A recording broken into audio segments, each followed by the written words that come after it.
एभी cable र HDMI cable फरक के छ त? एभी को तार र एचडिएमआई तारको डिफरेन्स है यहाँ। एबीमा गयो भने यतिको आउँछ।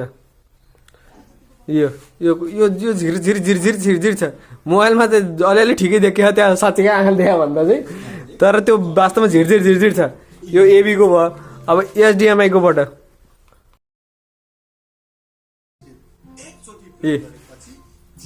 पिक्चर क्वालिटी नै फरक परिहाल्ने कि। जुम गर्ने भन्दा नि यो हेर ब्लरै आएन नि अहिलेको जस्तो। एचडिएमआई केबल चाहिँ जोडेर हेर्दा नै धेरै ठिक हुँदो रहेछ है डिसोम चाहिँ। एन्ड्रोइड टिभी बक्स किन्दा चाहिँ हामीलाई एचडिएमआई केबल आउँछ, तर चाहिन्छ पुरानो खाले टिभीमा चाहिँ एभी केबल, अडियो भिडियो केबल, जुन केबल चाहिँ दिँदैन र छुट्टै किन्नुपर्छ। यो केबल चाहिँ छुट्टै किनेर पुरानो खाले टिभीमा चाहिँ जोड्नुपर्छ। नयाँ खाले टिभीहरूमा आउनेमा चाहिँ एचडिएमआई चाहिँ मिलिहाल्छ। टिभीमा पोर्टहरू यो एचडिएमआई पोर्ट भयो, यो माथिको दुईवटा युएसबी पोर्ट भइहाल्यो, युएसबी 2.0 है, एचडिएमआई लस्करै 3टा छ।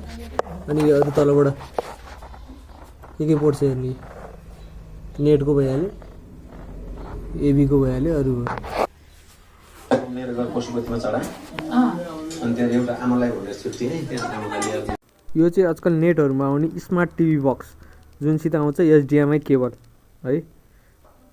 नयाँ खालेमा त ठिकै छ, पुरानो टिभीमा चाहिँ यो एभी केबल किन्न जानुपर्छ। HDMI high definition multimedia interface भन्छ क्या सायद, होइन त्यहाँ हाई डेफिनेसन छ, एचडी छ।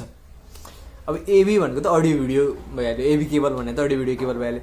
भनेपछि एचडिएमआईमा एचडी आउँछ, नयाँ खालको हो त्यो केबलै, नयाँ खालको भनेपछि नयाँ खाले चिजमा त्यो इनपुटै हुन्छ नयाँ खालेमा।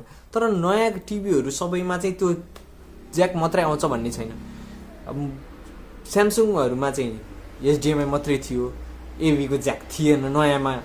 तर एमआईको नयाँ टिभीमा चाहिँ एभी ज्याक पनि दिँदो रहेछ। अनि कुन केबल जोड्ने त भन्ने हुँदो रहेछ। एभी केबल पहिला किनेको सामानहरूमा एभी केबल आउँछ, पुरानो डिभिडी प्लेयरहरूमा यताउतिमा एभी केबल आउँछ, त्योबाट त्यही अनुसारको पिक्चर क्वालिटी आउँथ्यो। एचडिएमआई जोडेपछि पिक्चर क्वालिटी इन्हान्स हुन्छ। डिसोम घरमा जोडिराख्नु भएको छ, पुरानो टिभीमा जोड्नु भएको छ, नयाँ टिभी ल्याउनु भयो, अब नयाँ टिभीमा जोड्नु भयो, त्यही पुरानो एभी केबलले जोड्नु भयो। पुरानो टिभीहरूमा त एभी केबल मात्रै हुन्छ, एचडिएमआई हुँदैन।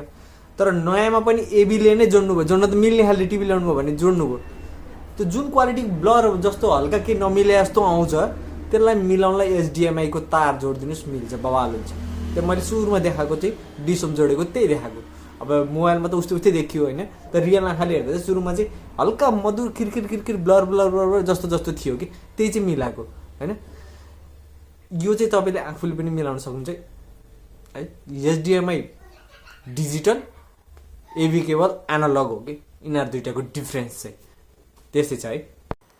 केबलहरू चाहिँ होइन थरीको हुन्छ नि त। एचडिएमआईको पनि कुनै टिभीमा एउटा दुईवटा पोर्ट हुन्छ, एभीको पोर्ट पनि 2-3 थरी हुन्छ। अब चिजबिच चाहिँ झन् थरी हुन्छ, कुनै 2टा पोर्टवाला एभी हुन्छ, कुनै 3टा पोर्टवाला हुन्छ। तपाईँ चाहिँ कुन खाले, अब अडियोको एउटा मात्रै छ कि अडियोको मल्टिपल छ, सराउन्ड साउन्ड चाहिने खाले छ कि, अडियो चाहिँ कम्प्रेस गरेर दिन्छ कि कम्प्रेस नगरिकन दिन्छ भन्ने हिसाबको फरक पर्छ कि अडियोको चाहिँ।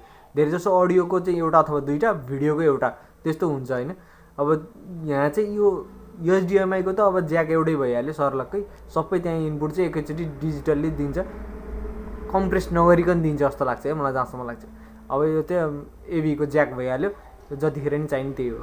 डिफ्रेन्स भन्दा पनि त्यही हो कि, अहिले त्यो पिक्चरमा भर्खरै जे देखायो नि, एभीको ज्याक एउटा 2टा 3टा 2टा अथवा 3टा हुन्छ।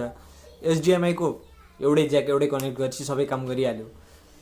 एभी एनालग भयो, अर्को डिजिटल भयो। एभीमा हल्का झिरझिर आउँछ, हल्का क्लियर आउँदैन, तर एचडिएमआईमा आउँछ। अब घरमा पुरानो टिभी छ, त्यसलाई फास्ट गराउनु पऱ्यो, के गर्ने त?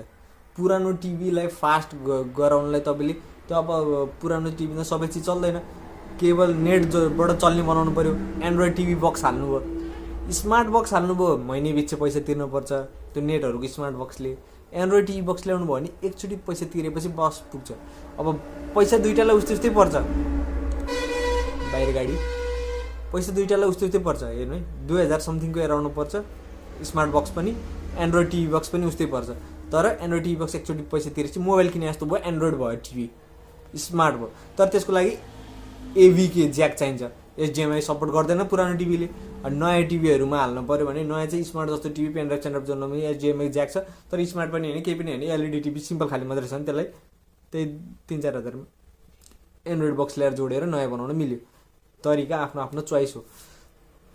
पुरानो खाले डिभिडी प्लेयरहरू जोड्नु पऱ्यो एचडिएमआई नै हुन्छ, के अरे एभी हुन्छ, त्यसलाई एचडिएमआई कसरी भन्नु कन्भर्टर किन्न पाउँछ कि HDMI to AV, AV to HDMI, त्यसरी कन्भर्ट गरेर पनि हाल्न मिल्यो। यो दुइटाको डिफ्रेन्स खासै धेरै छैन, यति नै हो जस्तो लाग्छ मलाई। अरू केही डिफ्रेन्स भयो तपाईँ भन्नु होला। Okay, by by.